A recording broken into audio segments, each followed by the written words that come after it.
Hello, everybody, and welcome to another episode of United Talks podcast. And today we are doing the match preview of Manchester United and AC Milan. It promises to be a very interesting game. It is a game full of a lot of narratives. It's a game full of so many things. Like, is it the return of Rúben Amorim to face his former club, Manchester United, or the return of basically a team that is in its rebuilding phase, or is it a return of, whatever narrative you want to build out of this? This game has it all, and it promises to be super interesting. It promises to be, all, encompassing. Everything you need in this game is there. So now this game is going to take place in Wrocław, and Wrocław is in Poland.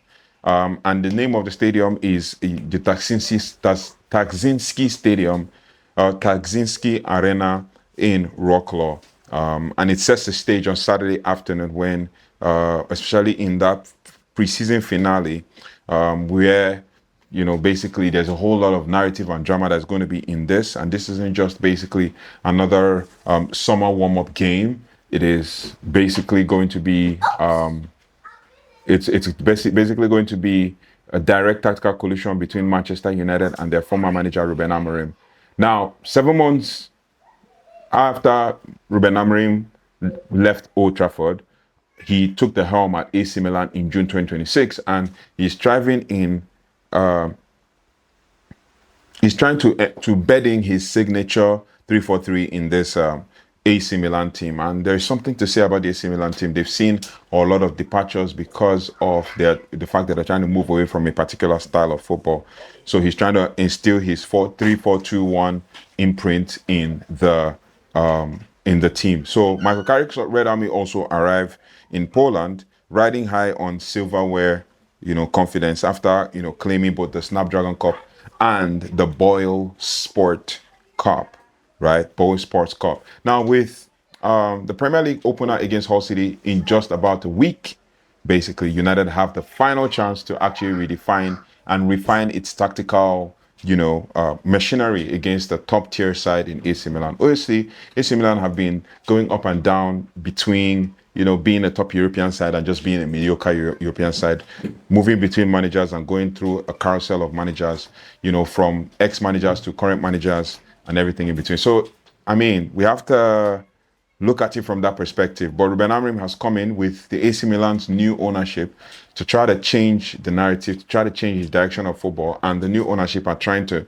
support him, trying to back him up, because they have decided to let go of some players all along the line, basically. And they've let go of almost close to like 10 players at the moment. So it's going to be super interesting, and we're going to, basically analyze that and all that. But let's go quickly into it. Let's talk about form guide. Both teams are in their final preseason fixture and experiencing very different trajectories under their respective managers. Pretty much, you could say 2 new managers. Michael Carrick just got to the helm as a permanent manager at Manchester United, while Rúben Amorim got to the helm as a permanent manager in AC Milan in the summer. So Manchester United highly encouraging. Manchester United, with regards to form guide, highly encouraging an initial 1-0 opening defeat to Wrexham in Helsinki, which everybody talked about and all of that, but we all knew it was just preseason. Then Carrick's side went on for the next 4 games, thumping 5-0 to Rosenborg, who are already deep into their season, defeating Atletico Madrid 2-1, which I predicted as a 2-1 win in Stockholm at the Stockholm Arena, and then drawing 1-1 with European champions PSG, who just went on to win Aston Villa in the UEFA Super Cup in Gothenburg, and then lifting the BoyleSports Cup on Wednesday after beating Leeds United on penalty following a 1-1 draw in Dublin. Now, AC Milan, on the other hand, struggling for early rhythm under Rúben Amorim, and it is quite understandable. He's coming into a new team, building a new squad and everything from scratch. You might be wondering why. He's out. You might be wondering why Rúben Amorim is struggling. That's because he's building a squad. You might be he's building a new squad from scratch. And he's starting, and that's why it's a different trajectory compared to what Michael Carrick has. Michael Carrick is building a squad that he already has, building from what he has and adding few players and all that. He's worked with these guys since preseason, so it's pretty much straightforward and easy for him to deal with. So basically, for Rúben Amorim, the Italian side remains winless in their 3 preseason outings so far, drawing 2-2 with Celtic, 1-1 with crosstown rivals Inter Milan, before suffering a heavy 3-0 defeat to Chelsea in their last match. So 2 draws and 1 loss. But they face a Manchester United side. Now we're going to talk about how Manchester United play.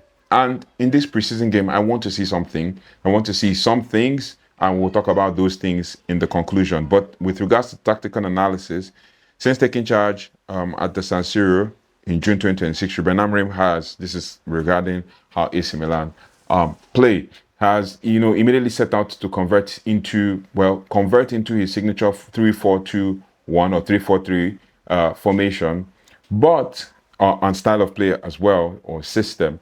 But also, the former AC Milan manager was doing that. That is in Allegri and Massimiliano Allegri, and it wasn't working. But to bring a manager who actually plays and lives that system is a good thing for them, considering that they're building a whole new squad from scratch. Maybe if they had started with Rúben Amorim, maybe like in May, most likely they would have decided what they wanted to sign. Now we're in August, deep into preparations for the season, and plus the World Cup coming in between as well, just kind of made everything start a little bit late. Now they're starting their season typically with Coppa Italia, in fact, this weekend, and then they start the proper season next week. So it's going to be super interesting. So this is kind of like the last one, and then you decide what team you want to go with, and then you go with that team, and nobody can, make any difference or change and stuff like that. So he wants to embed that system, and their build up heavily relies on a 3-man backline, incorporating a new central defensive addition in Mario Gila, and also adding another guy who is Sankun Diawara, they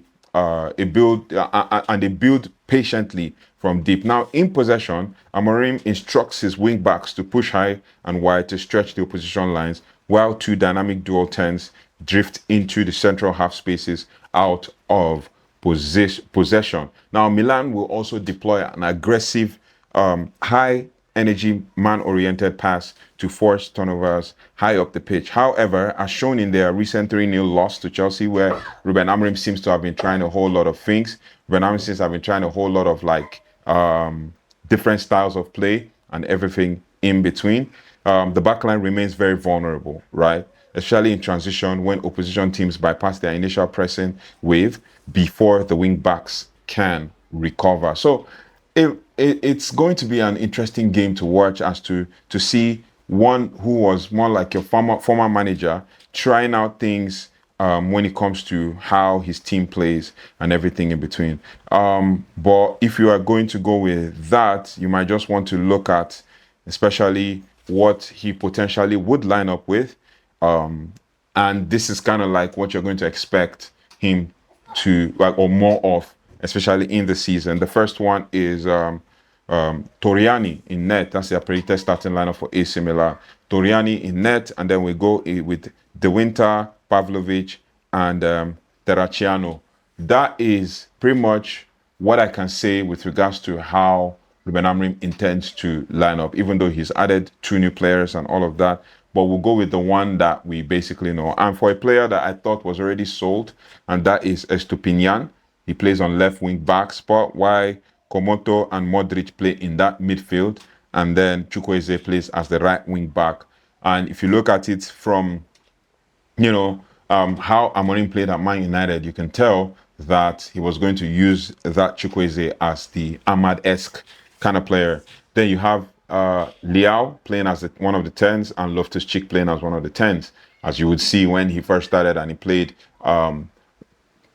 Garnacho as one of the 10s, who was once a winger. Leão is a winger as well. And then Loftus-Cheek as one of the 10s. He was an attacking midfielder. So he did that with Garnacho and Ahmad at some point. Garnacho and Bruno Fernandes, and even Kobe Mainoo at some point. Even Xerxes at some point in his first season.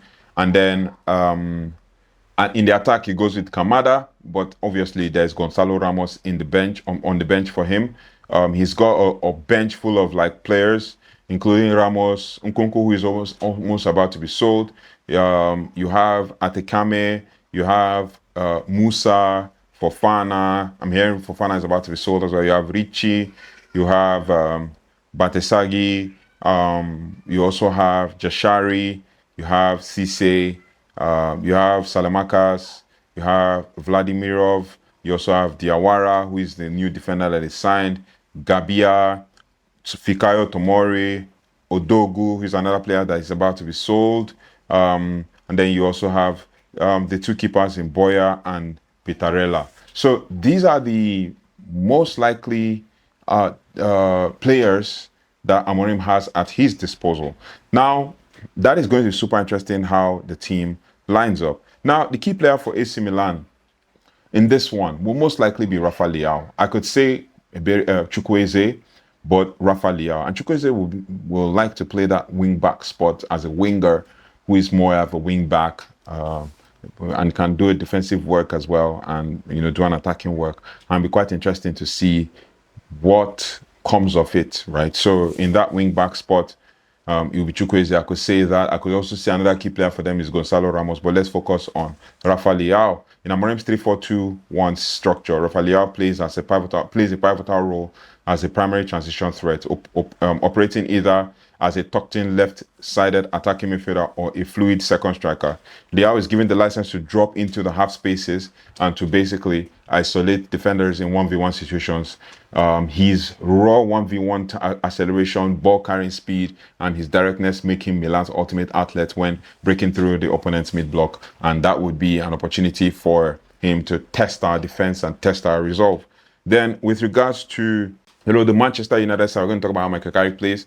In quick summary, and talk about what we expect when it comes to how Man United would line up. Now we'll first start with how Man United plays. Right, under Michael Carrick, Manchester United have established a settled fluid 4-2-3-1, and fluid is the key word here because we've started to notice that in preseason, and we want to see more. We want to see more consistency in that, and we'll talk about that in the conclusion. Now, that setup morphs into is an asymmetric 3-2-5 shape in possession.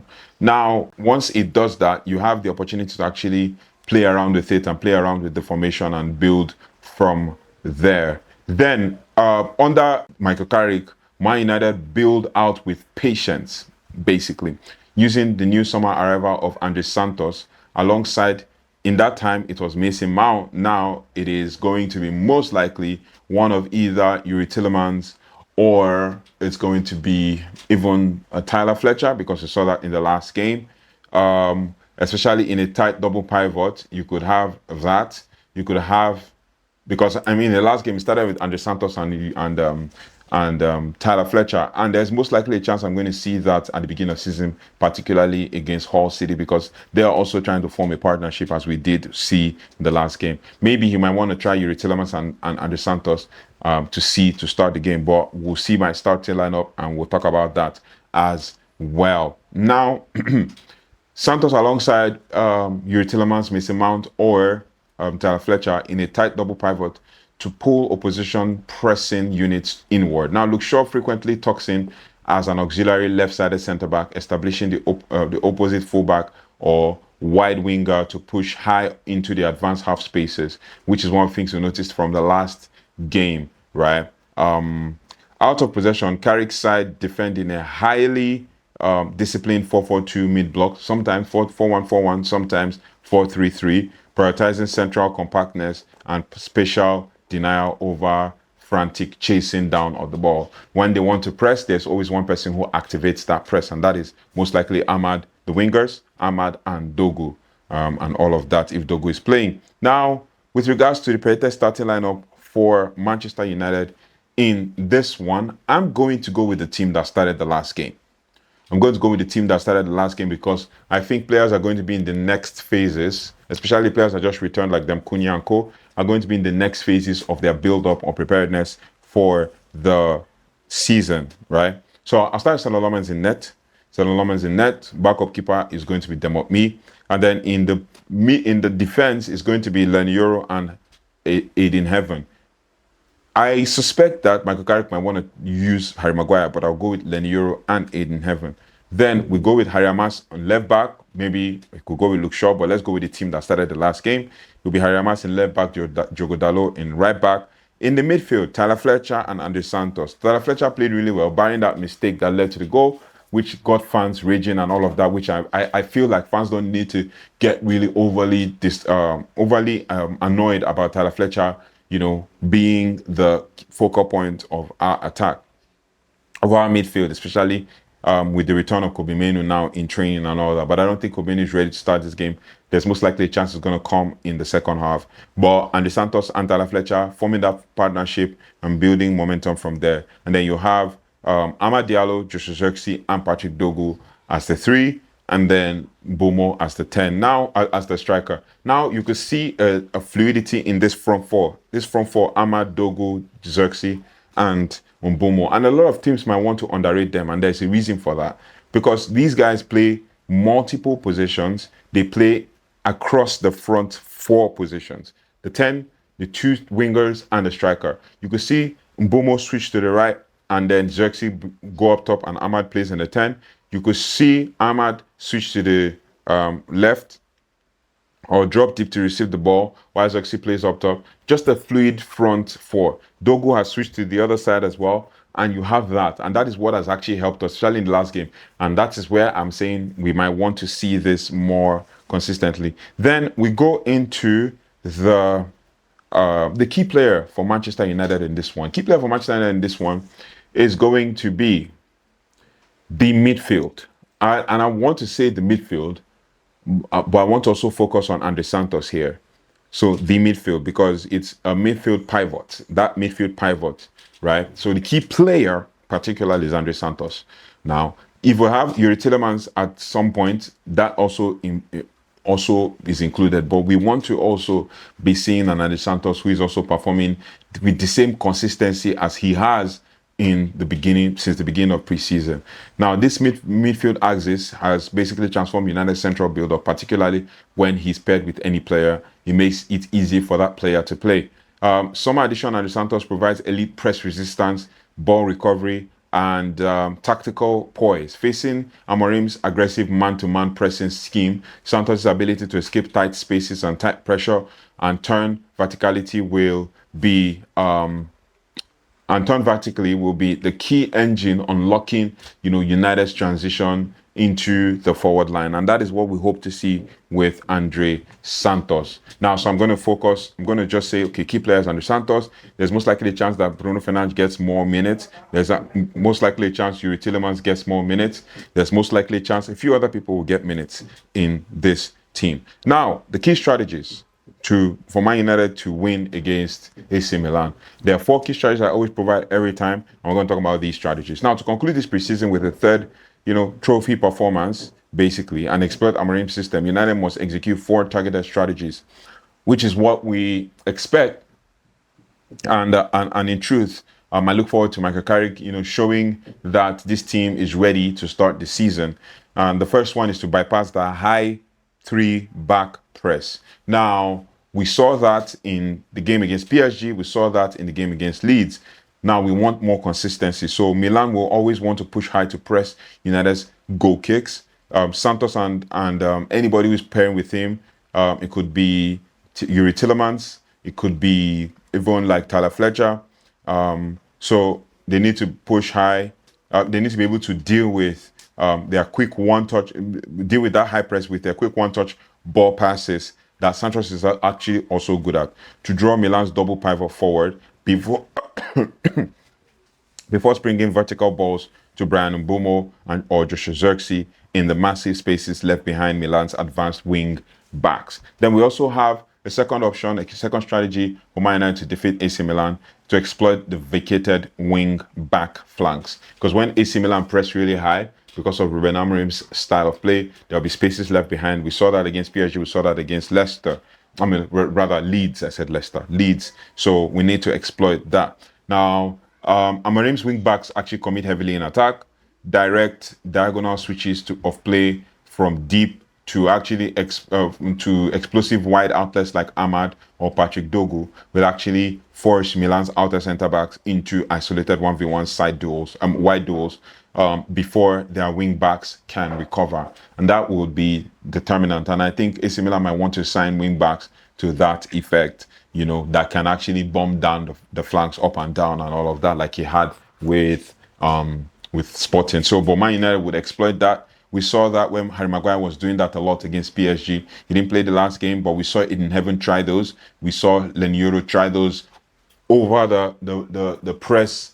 Now, those over the press kind of passes will create opportunities for Manchester United to exploit, especially when it comes to facing a team that presses high with their wing back. So we'll see that. We also need to, number 3, lock down the central half spaces defensively. Now, defensively, United must actually keep that 4-4-2 mid-block tight and narrow. Sometimes we see that at 4-3-3, and it could be a 4-1-4-1, 4-2-3-1, depending on how you approach the game. We need to keep it tight and narrow. Harry Maguire and Eden Heaven, or Euro and Eden Heaven, must communicate effectively with the midfield pivot to deny Rafael Leão space to turn between the lines. The one thing that I think will happen in this game is most likely the chance that Rúben Amorim already knows all of these players, barring Andrey Santos. He knows all of these players and will know their weaknesses because he's trained with this guy. So that would be an opportunity for him to take advantage of, but it will be, the onus will be on Michael Carrick to actually exploit that and also become unpredictable and unpredictable. That's the key word there. Now, the fourth strategy is to target the new central defensive chemistry.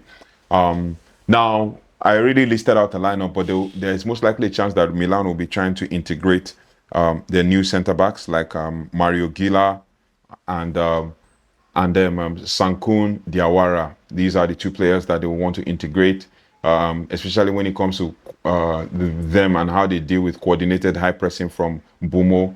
And if most likely Shelisi is playing, or Amad Diallo, because obviously I don't expect Shelisi to play, but Amad Diallo and Patrick Dogu, these are the pressing triggers that I've noticed. They are the ones that once they start running, others will follow alongside. So now, if Brandon Bumo and Ahmad and Dogu are able to press high, it will be very paramount for us to be able to win the ball against these players because they are pretty much new. Then, especially when their first line of possession can actually force errors deep inside Milan's half. So they're still getting to know each other. They've still only played 3 preseason games, and this will be their 4th. Man United, this will be like Man United's 5th or 6th or 5th preseason game. We played against Wrexham. We played against Rosenborg, Atletico Madrid, PSG, and Leeds. Now we face AC Milan. So 6th preseason game. AC Milan, this will be their 4th preseason game. And then, obviously, to wrap things up, there's going to be a narrative. And now I'm going to talk, when I talk about this narrative is basically all about how Manchester United will fare against its former boss in Rúben Amorim. This narrative is like, if Michael Carrick loses to Amorim, the Amorim inners will say Amorim bested Michael Carrick and Amorim was a better manager after all. Then the second narrative would be that if Michael Carrick bested Rúben Amorim, then it will be that Michael Carrick was better than Amorim anyway. Amorim was a crap manager and all of that. But you can't come and say that the player is crap. This is me being an advocate for both sides. You can't come and say a manager is crap because they won another in preseason. Because where you see the main meat and bones of the situation is during the season. And if we face AC Milan at any point in this season, then there's most likely a chance that we'll now see the true metal. But Manchester United players are going to be seeing this as a test of character, a test of ability, and a test of their sharpness when it comes to their preparedness for the season. So we're going to be here to analyze and break down. There's nothing stopping us from doing all of that. So we're going to break down, analyze, and everything. But this Saturday's showdown in Wrocław serves as a compelling tactical narrative to actually close out the summer schedule. Now, Rúben Amorim will be desperate to secure his first win as Milan boss against his former club. But also, Michael Carrick's Manchester United possesses superior tactical synchronization, fitness, readiness, and momentum if we're talking about pre-season preparedness and everything in between. Now, if United remain patient against a Milan high press and exploit the wide channels behind the wing backs, then the Red Devils should actually cap off on an exceptional preseason with another victory as it is. But now here is the meat and bones of this. I'm wearing an AC Milan jersey, not because I support AC Milan, no. I'm wearing an AC Milan jersey because I like the jersey. Plus, also, I love Rúben Amorim and I wasn't happy with how he was treated, but it is what it is. Just because of that, nothing more. But I'm going to predict a 2-1 win for Manchester United against AC Milan. And that is pretty straightforward and simple, right? 2-1 Manchester United win against AC Milan. And we'll see it, and we'll analyze it, and we'll break it down. And we'll talk about what Michael Carrick can do better and all of that. But then, to wrap things up and just kind of close out this match preview, the things I want to see in this game are things which relates to consistency.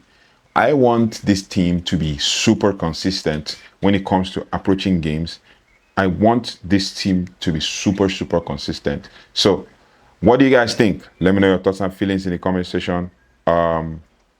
I really want to break down a whole lot of things, but then we'll do the tactical breakdown when we talk about things that we learn, and we will analyze as we go. But thank you so much for breaking this match down with me, and let me know your thoughts and feelings. What's your predictions about this game and how Miner intends to approach the game?